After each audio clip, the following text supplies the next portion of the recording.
And welcoming to the podcast for the very first time, Mr. Dermot Kennedy. Dermot, welcome to The Plug. Thank you very much. Thanks for having me.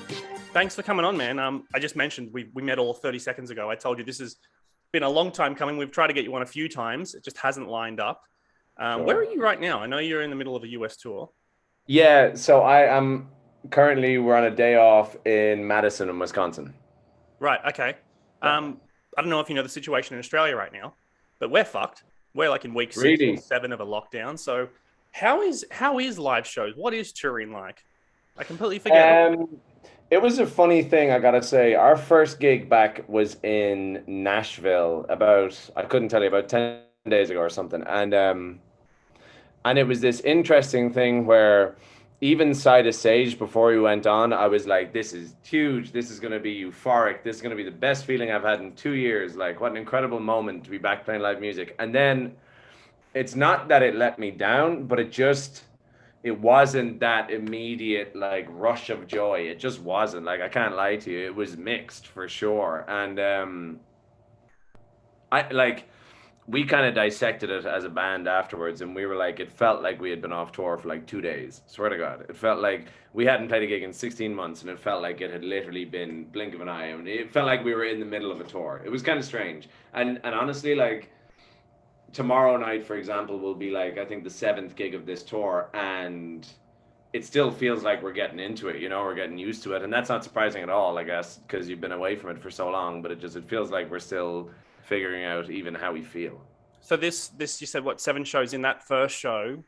Was that the first live show, genuine live show you've done since pre-COVID? Since March 2020, yeah. Wow. Yeah, great. It just surprised me. I expected to be like, oh, fuck, this is the most beautiful, like, smoothest thing. This is what I was born to do, blah, blah, blah. But it's just like, it took me a second. It was kind of jarring. Was the telling moment for you, I guess, of being back on stage Red Rocks? Because, little side story, my wife, by the way, is, I know you, I'm sure you get this, my wife is arguably your biggest fan ever, and I mean ever. Like, as I speak, she's wearing Dermot Kennedy jumper. So, like, for starters, she's a big fan. Secondly, stay the fuck away from my wife, please. Yeah. No, so we were meant to move to LA last year, like right before the pandemic happened. And one of the first things we booked was your Red Rock show. So seeing the clips I've seen on social media has been bittersweet. Sweet in that it looked fucking incredible. Bitter because we should have been there. But how was it? How was it, man? Yeah, that one was perfect. I have this weird thing where oftentimes the biggest gigs, like the ones I've been talking about for ages, the blah, blah, blah, those ones kind of can leave me a little bit cold sometimes. And it's not because I don't enjoy them. It's just like, say, for example, a couple of years ago, we played Hammersmith Apollo in London for 2 nights, which is like 5,000 people, which was huge for us at the time. Like, biggest gig I'd ever done in London, blah, blah, blah. And there's just kind of pressure on those gigs, And then the next night in Nottingham, we played to like 1,000 people in a club, and I fucking loved it. Like, I was back to doing, I don't know. I love when no one gives a shit how it goes.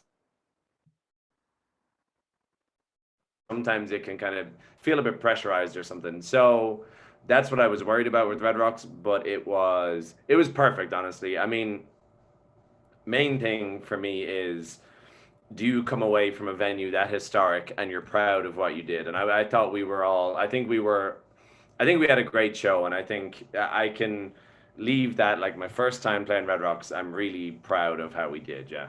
I know this sounds like such a douchebag question, but what is the magic about Red Rocks? Like, my only experience of that venue is, and I still have the DVD, was Incubus playing Red Rocks. Right. And it like, obviously I only have the DVD. It looks incredible on screen. Is it the atmosphere? Is it the stage?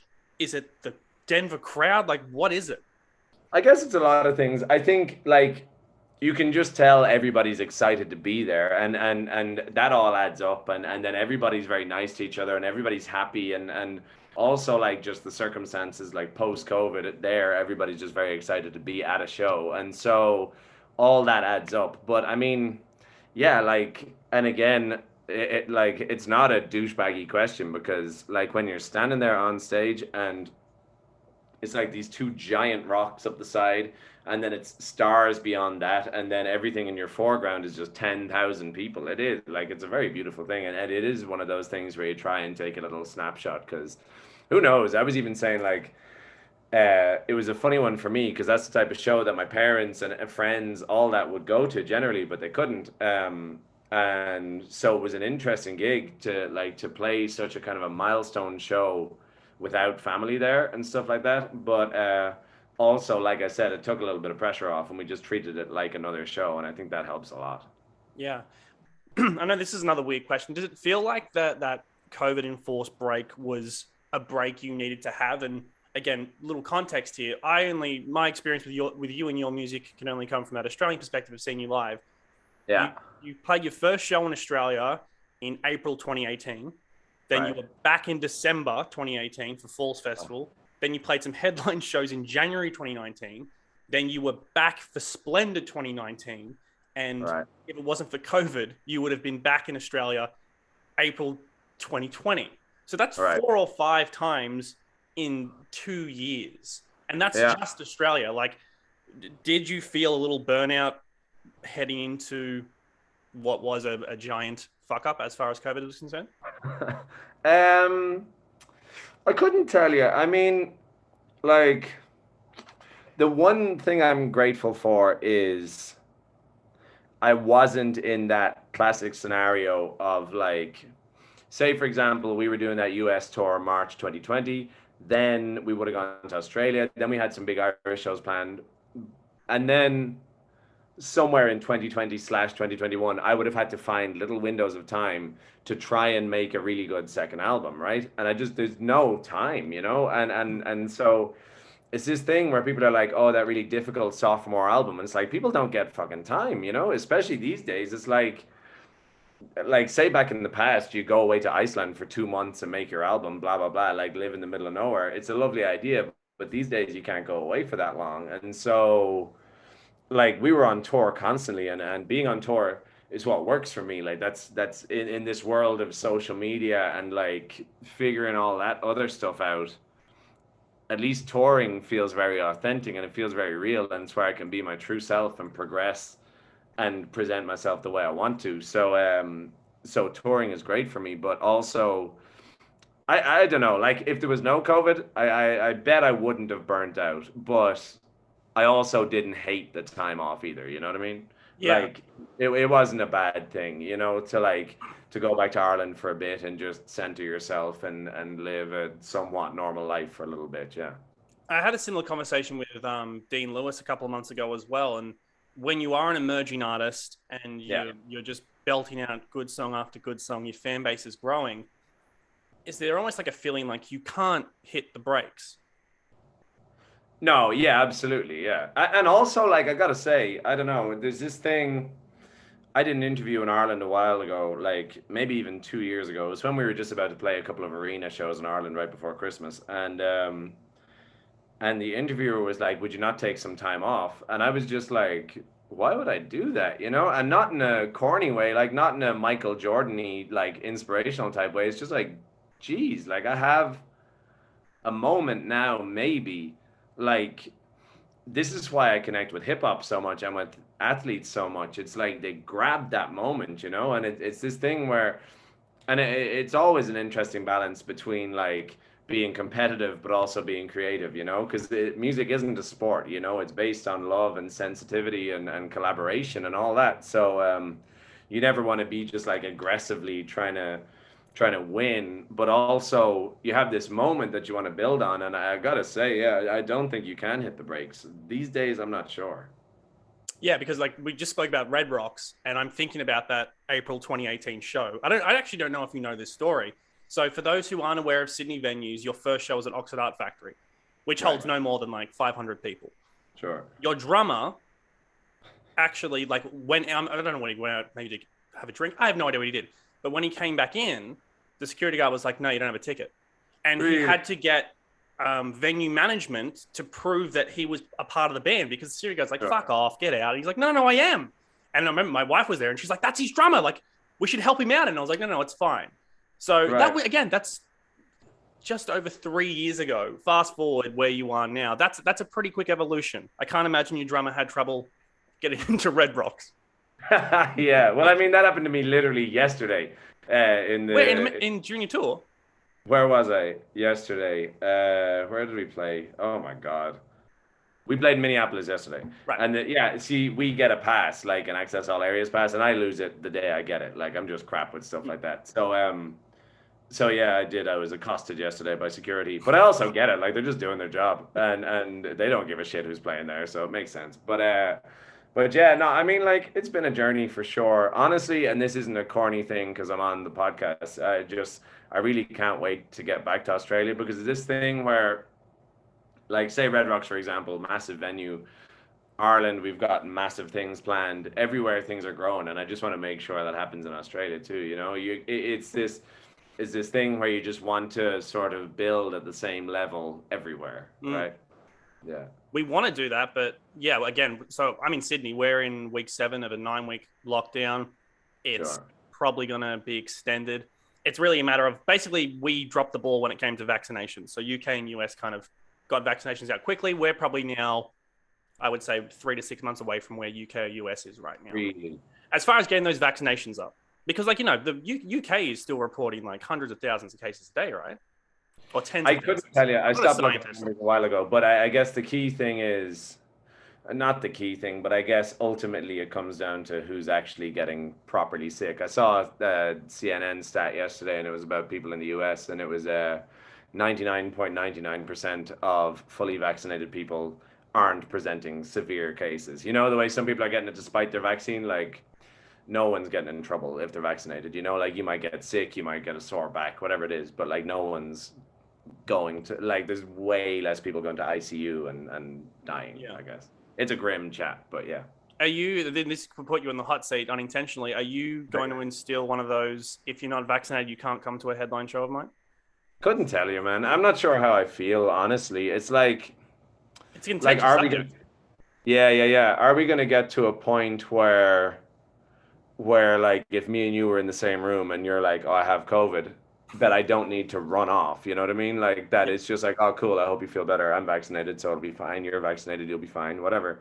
I kind of think it's going to go that way, right? I saw a thing about Wuhan and China, like trying to implement just like a zero COVID policy. And it's like, maybe that's not feasible. Maybe it's just something that exists now. And if you're vaccinated, you'll be okay. Like similarly, like say with the flu shot, like I don't think I've ever gotten the flu shot, you know, and that's my sort of chance that I take. And thankfully the flu has never put me on my knees, but I don't know. I think I got to say, like, I'm always one to just follow whatever the line is, but also when it gets to the point where it's like you can't come to a gig unless you have this vaccine, I feel like that's a bit intense. I'm not sure.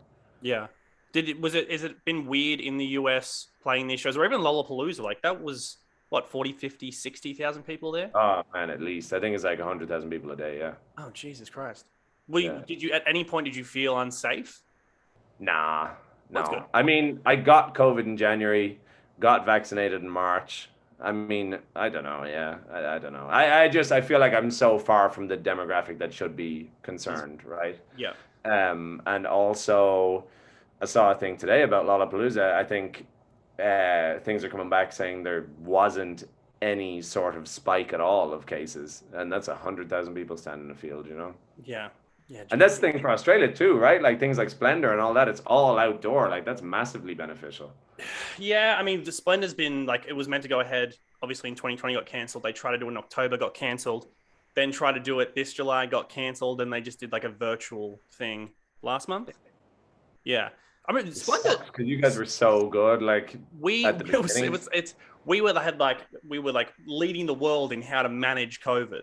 Totally. And for whatever reason, we fucked up the vaccine rollout, and now we're just months behind you guys. What's the uptake like? Are people getting it? So again, Sydney is like the worst of the situation right now as far as Australia is concerned. Yesterday we reported like 346 cases, which in Sydney though, just in Greater Sydney, yeah, or New South Wales.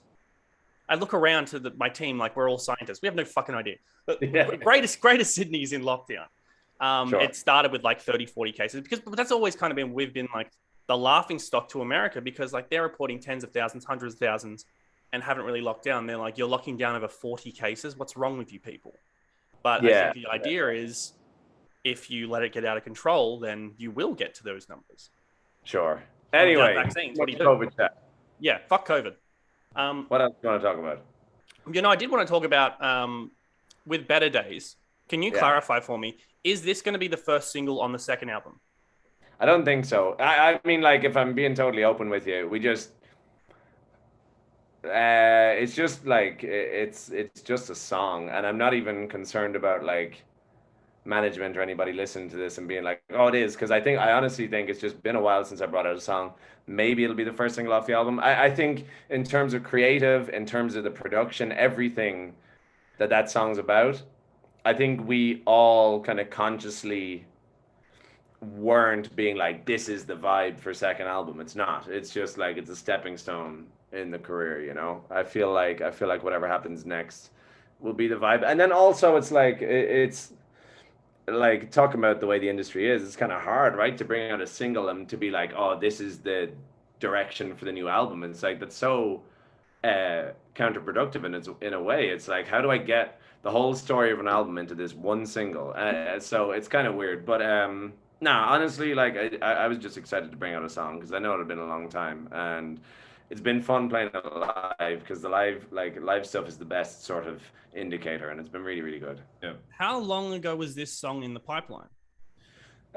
So I would have written this song about February, and it's funny because when we wrote it, we were like, all right, this sounds very COVID-y, right? Like this sounds like a post-corona tune, and definitely didn't set out to do that. Would never set out to do that. And honestly, like the original version of the song had this big long intro in it where there's like a radio DJ talking about a picture my dad took of like a plaque I had at home. So the vibe of the song was essentially like my parents reassuring me that like I would get there with music, right? Like that was the thing. Like when I was playing in the street, when it was more difficult, when I had nothing going on, it was essentially reassuring myself and this sort of thing. Like when things are shitty, you will get there. Like don't lose sight of what music can give you. And so that's where the song came from. And then over time, it was just like, oh no, this can apply to people, and even outside of COVID, this can just apply to the world and how people feel in general, you know. So we wrote it in February.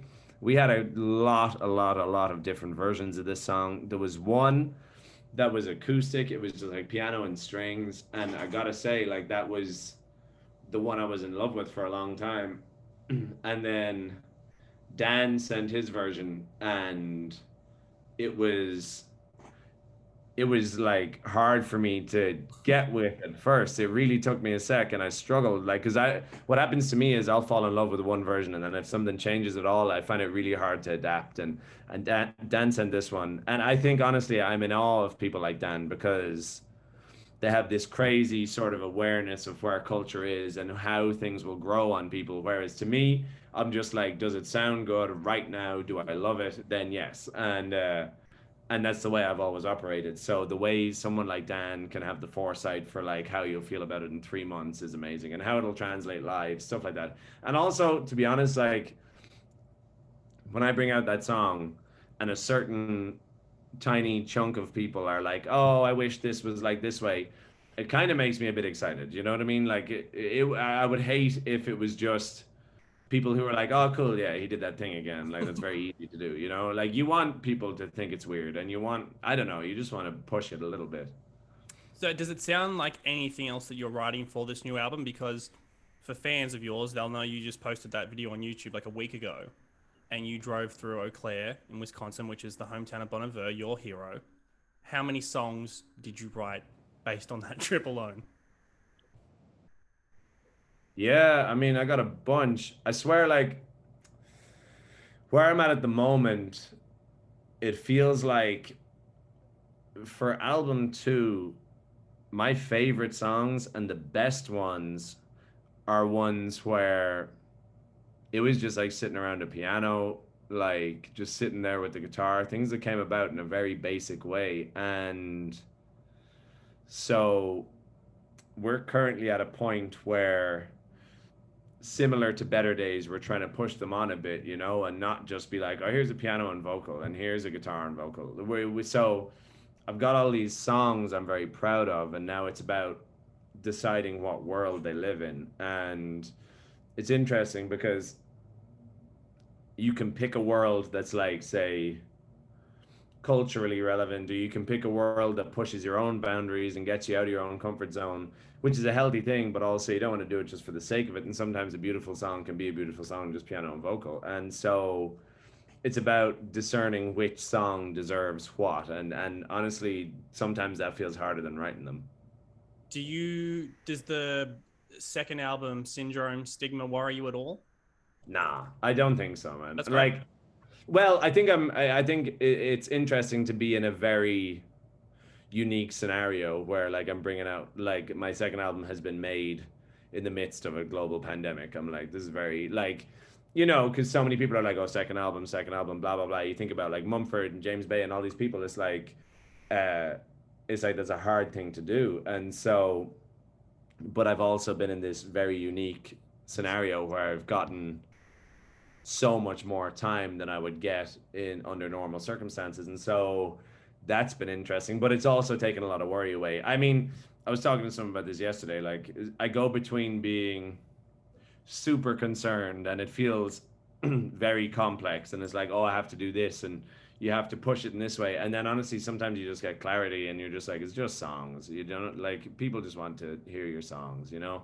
And I think as well, when you're making short lists and you bring it down to 18 and then you're down to 14 and then you're down to 10, if you're very honest with yourself, it's kind of easy to make those cuts, you know, like from what's really good to what actually needs to exist. So it's a fun process. I got to be honest, like, I never thought I'd be the type to write like 80 songs and then pick 10. I always thought I'd be the type to, if it takes 5 years to write 8 songs, and that's what the album is. But getting better all the time, I think. Where are you in and fuck, I asked this like I understand the process. Where are you in the album process? Like, are the songs done? Have they been recorded? Are you like picking an album title right now, or are we nowhere near that yet? No, we're near it. Yeah, I think like, yeah, I think I wouldn't have any regrets about saying that the songs are done, but also I'm sure you've heard 1,000 times like that the best songs show up like in the last minute or at the 11th hour when like you thought you were done and the pressure was off, and then you wrote the best song you ever wrote type thing. So I'm still gonna go in and out of the studio and try stuff, but if literally it was like your album has to come out in 5 days, I could make a track list, I could make it happen. Okay. And so, yeah, I mean, I'm at that point of picking titles and trying to figure out what it's about, because I'm very determined not to just be like, all right, here's 10 songs that I wrote in studios in LA and London and I don't really care about them. Like, I need to figure out what they mean and how they exist together. And that was very easy on the first album because it was just my life, you know. It was a very easy story to tell because I hadn't told it before. And so now I'm in a different position, and so I just have to figure out how they all live together instead of just trying to make a like bunch of decent songs.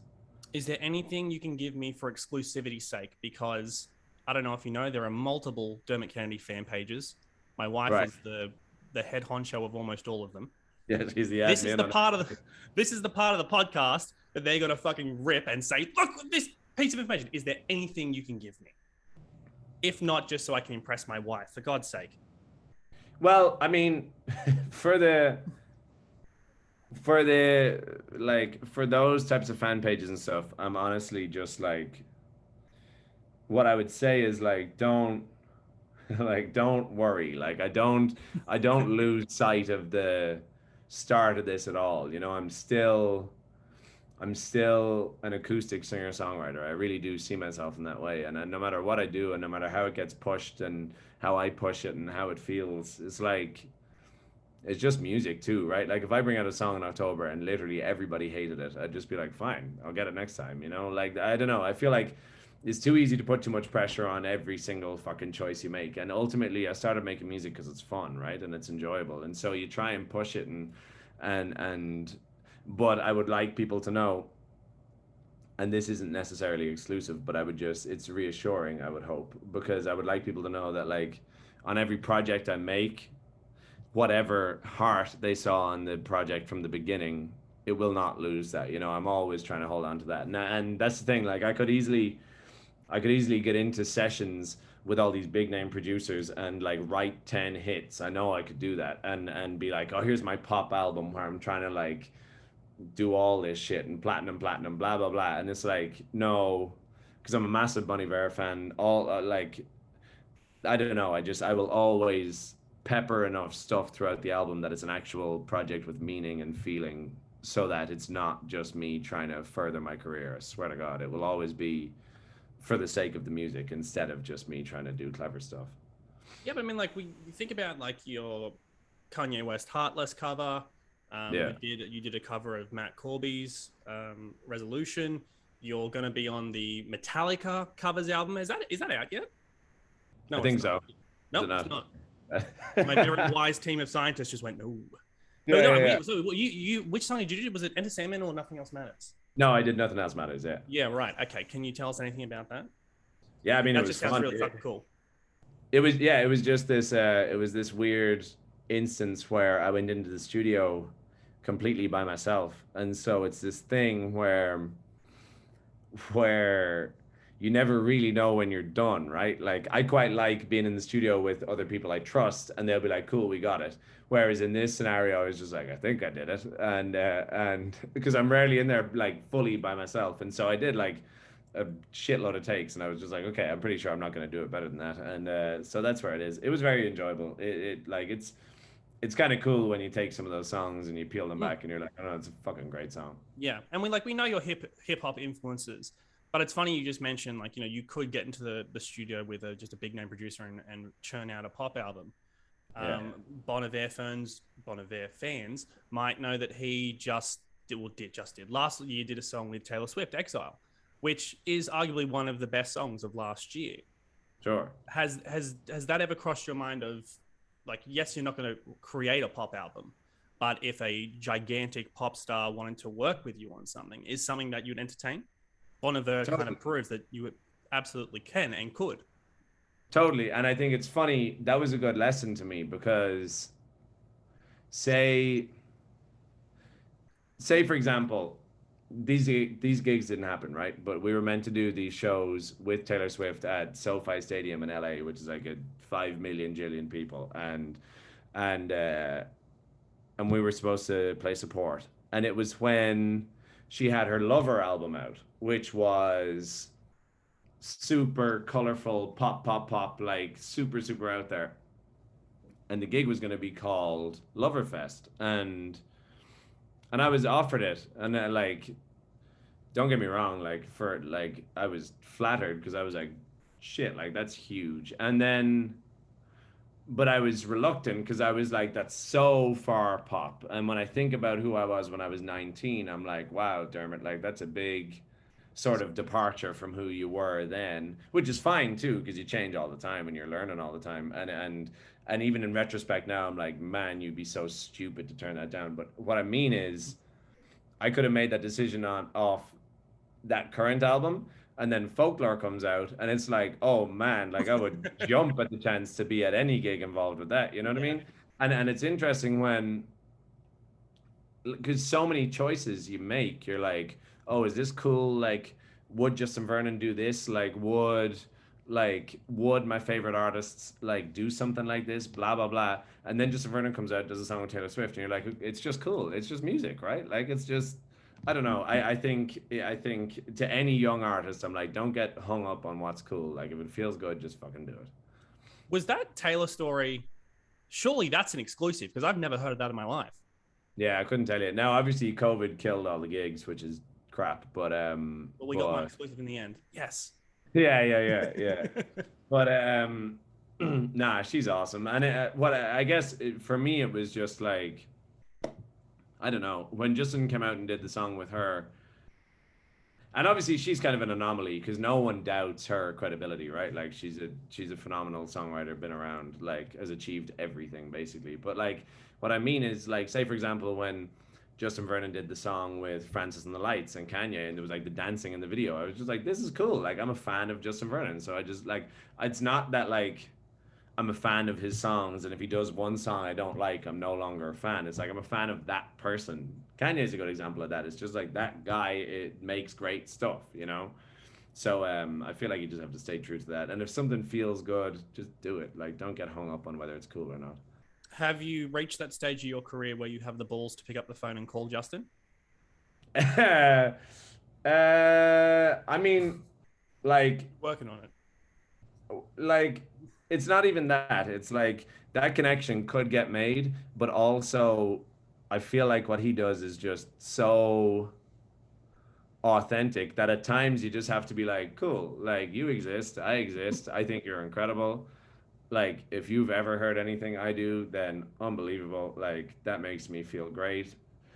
I don't know. I think it would be kind of contrary to both our values if I was like, hey man, can we get in the studio? Or like, hey, can you come to a show? Like, can we do this? Blah blah blah. I want to like it's like he makes his art for his reasons and I make mine for my reasons and if that's I don't know, like I don't think it needs to be forced. If ever I find myself in a studio with that man, I'll be extremely happy, but I don't know. It's something that I'm just like, cool. Like, I'm so glad him and Bon Iver exists, and I don't need to like latch onto it in any way, you know?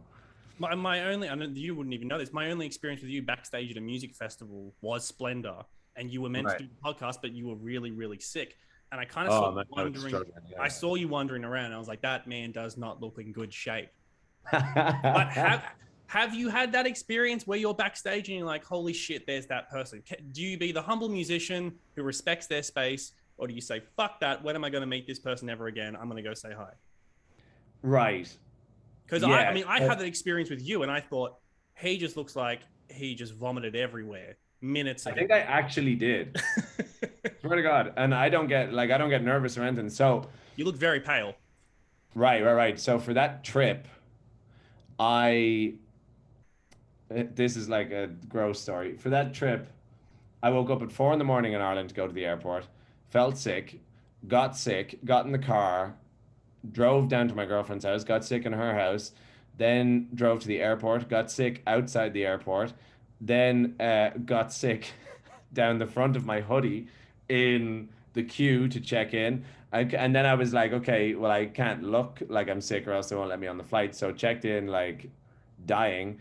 I'd say I got sick on the flight like 50 times, I swear to God. And because the thing is, my crew was already in Australia, and I was like, I have to go. I was like, I can't bail on this. And also, it was just after Christmas, and I was like, this is a tummy bug. Like this is a 24-hour thing. I'm like, I'll be good if I can get on that flight. I'll survive, and I'll do the gig.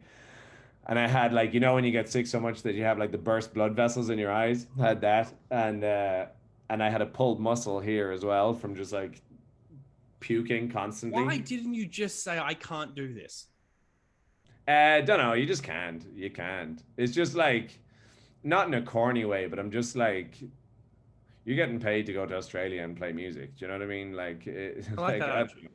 yeah. And also, yeah. So I gotta say, and then as well, what time of year is Splendor? July. Yeah. So I had trouble then vocally. Mm. That's the closest I've ever come. So 5 minutes before we were on stage, I was like, all right, fuck it, I'll do it. That's the closest I've ever come to like in person being like, I can't do it. Do you And that, remember the gig itself? Because like you could oh, I obviously loved it. People were great. you could tell you were ill, but like you still killed it. It wasn't like you People were were this awesome. pathetic shadow of yourself who should have Yeah, called it yeah. in. Like it was still a great show. Nice one. Yeah, I basically like the top octave of my voice was gone, right? Like I had this, and I won't get into the story because it's lengthy, but basically, I sang the wrong way for years, like 15 years, and every high note, I'd breathe into my chest as much as I could, and all the tension would be here in my neck, and so I basically after 15 years of singing the wrong way, my neck was just like constricted and my whole top of my range was gone, which is where all my songs are. So I couldn't do anything. And I took steroids for that gig. Like I barely, like I crawled out in that stage, and it took me a lot. Only now, like I'm still working with my vocal coach now to like breathe from my stomach and take all the tension away from here. But yeah, at that festival, you saw me at my worst for sure. I mean, I've seen you like 4 times, so it's fine. Sure, but to answer your question, at that festival, Dave the rapper was backstage, Yep. and I am such a fan, but I'm not. I've hung out with him since, but I am not good at sort of like interacting with people. I just know how I feel, and I'm like considering like what my schedule gets like and blah blah blah. I'm just like I think it's cooler of me if I just leave them alone. Yeah. You know? That's the approach I took with you. I just thought it Right, was right, for the best. And I thought if I right. said hi, you would have either vomited on me or punched me in the face and then vomited Nah, when you nah, said nah. so Yeah, it's I was in a bad way. I was struggling. Yeah, well look, Dermot, thank you so much for coming on, man. I know you're in the middle of a nice. tour, so I do appreciate your time. I can't wait to hear this album when it comes out Yep. on a TBA date. Um, True. Yeah. but thanks again, man. We will hopefully see you in Australia very soon. Nice, man. Thank you so much.